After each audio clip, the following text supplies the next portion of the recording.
What's up, everybody? Good morning. Welcome back. If this is your first time here, what's up? Welcome to Kicking It with Ubaldo. I am your host, the one and only Ubaldo Martinez. Yes. But hey, if you're new here, my name is Ubaldo.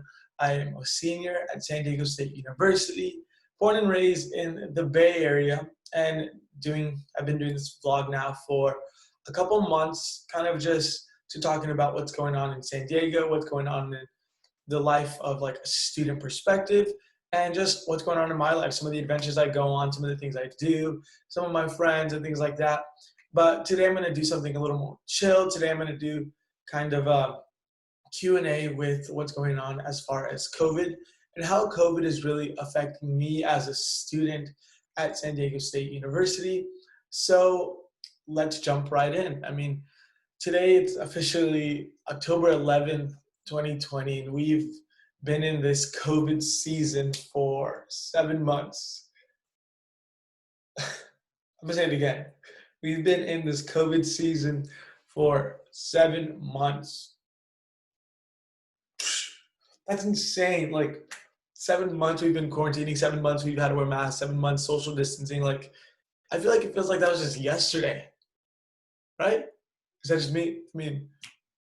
I don't know. It's just so mind boggling to me. And I think whenever I go out and I see just everybody in masks, I still get kind of like, oh my gosh, this is real. Like it still hits me like every time. Like, yeah, if anybody has been living under a rock, we've been in COVID season for 7 months. And yeah, hopefully we wraps up soon. But like like we all know, we just don't know. So, yeah. The first question that I had today is that I'll be answering today is how were you affected by the COVID-19 pandemic or coronavirus and the social distancing orders?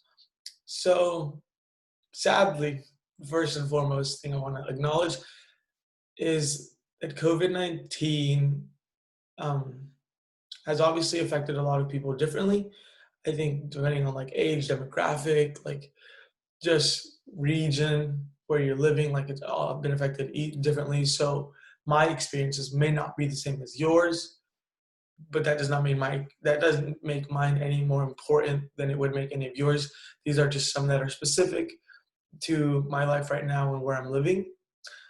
So moving on from that, I guess the biggest way COVID has affected me is that it took away my senior year. Yeah, so it's fully online senior year, which I mean, it sucks. It's really sad, but I think I've moved on from like the it's sad phase, and I'm more of like it's the best thing, like it's the best possibility phase because we're fortunate enough to still be able to be doing school, and I'm glad they just didn't cancel it. But still, it's really sad getting those 3 years because you're like, oh, 4 years, yeah, best 4 years of your life. It could be like, nope, best 3 years of your life. But yeah, fortunately, still doing work and school from home full time. And it's not the same as being on campus, but it's better than nothing. And then on this topic, though, earlier today, I was like trying to reflect on what I did over the summer. And well, summer was COVID season, obviously, too. And I couldn't remember, like, I think all of those days just kind of meshed together. But now when I think about it, I'm just like, I don't know when I did that. Like, I did that. I've done it, but I don't know when I did it. I mean, most of us can relate that we've been just doing a lot of sitting around and hanging out. But the one times we do things, it's like very, very exciting. And I guess like just to cap this question off, I think the worst part for me has been the social distancing. Trying to like maintain a close circle of friends that like I can like my roommates obviously and like one or two people that I only like I consistently see just because obviously the more people that you see, they obviously see more people, and it just like it becomes a huge network. And I'm someone that's like fueled by human interaction, so it was a lot more rough at the beginning when I was home because I was even more precautious because I was home with like my grandparents and parents and everything. So being in San Diego, I have a little more like leeway, but it's still hard because obviously you're not going to be going to like huge gatherings and things that you normally typically be going to. That would be fun. But I mean, we still find the fun in everything. So, next question is, what are your impressions of how our university, city, state, and federal leaders have handled this? That's a good question. So, I'll start off with San Diego State. I think I'm not mad about it. I think I'm pretty content with like how San Diego State handled the whole COVID-19 situation.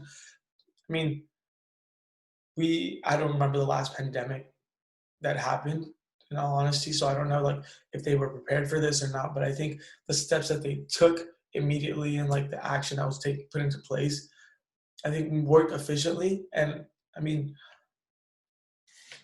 I don't know, I can't really say much about it because it's like I don't know the behind the scenes that went into it. I can like judge as much as I want, like, oh, this and that.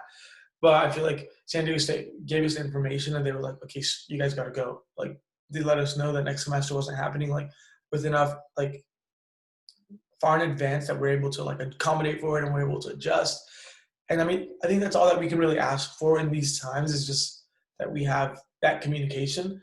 And I mean, we receive emails like 5 times a week from Adela Della Torre. So communication is what they're trying to do with us. They're trying to communicate. Um, all right, and then the next one is like the Greater San Diego. I think. Well, okay, so I was in the Bay Area for part of like summer, so a couple months, and then I came back to San Diego, and I was like a whole 180 because they're completely different. Like in the Bay Area, it's like locked down, like everybody in their houses, nobody leaves, like just straight like zombie apocalypse done. But in San Diego, oh my gosh, you go out, it looks like COVID does not exist. Like you go to the beach, there's like it looks normal. You go walk on the boardwalk, normal.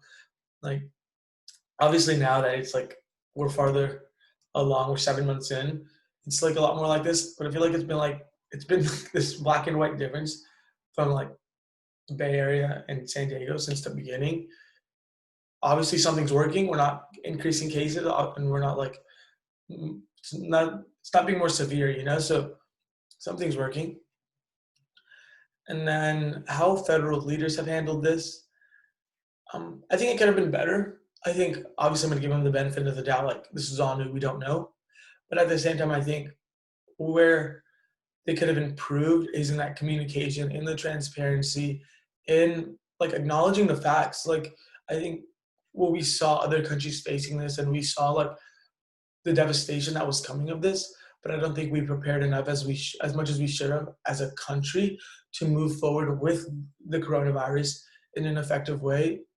So I'd say maybe just more prepared, being more prepared, more transparency, and like really communicating with the people of the country, not trying to like hide things, cover things up, and just make it seem like we're all okay when people are dying. And there's a lot of tragedy happening, like people are hurting.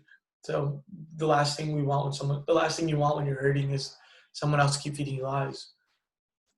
But that's just my 2 cents.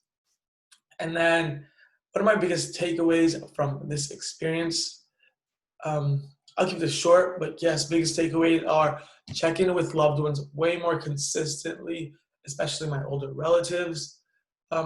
Make this one is like kind of a translation of what I've learned from COVID is like really being responsible, taking responsibility for my actions, because just acknowledging what could happen in the future by what I do is super important. I mean, like if I contract the coronavirus and I go home or something, I can be a carrier. But like you don't think about that in the moment when you're doing things. So making sure like cognitively aware of the decisions I'm making and the people that they can be affecting not now but in the future, super huge. Continue to explore the beautiful world around me. Obviously, COVID has taught a lot of us to get outside, go on adventures, be more spontaneous with nature. So obviously I want to continue doing that, and I love that we've had so much time to do that. And then last one is don't take my days for granted with the people I love, because you never know. You just don't know.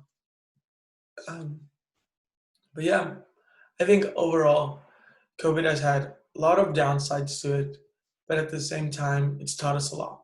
And it's brought us back to our roots, brought us back to the basics, which are like which are family, brought us back to the basics of nature, of the little wins, of those moments that we almost started to ignore. So I think if we focus on the positive aspects of what's come of this, I think we will for sure move forward in a positive direction once this is all said and done. But yeah, um, I guess this is this is it. Thank you so much for joining. Those are all the questions I had today on COVID. If you have any other questions that you'd like me to answer, like just to see how I've been affected specifically to a current situation or something, drop them down below. I'll check those out, and then I'll be answering those questions in my next video that's coming out next week. But if there are no questions, I'm going to be talking about the current presidential race.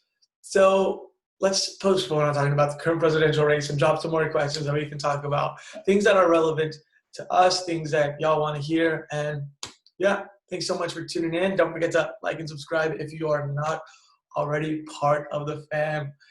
All right, y'all. Take it easy. Peace.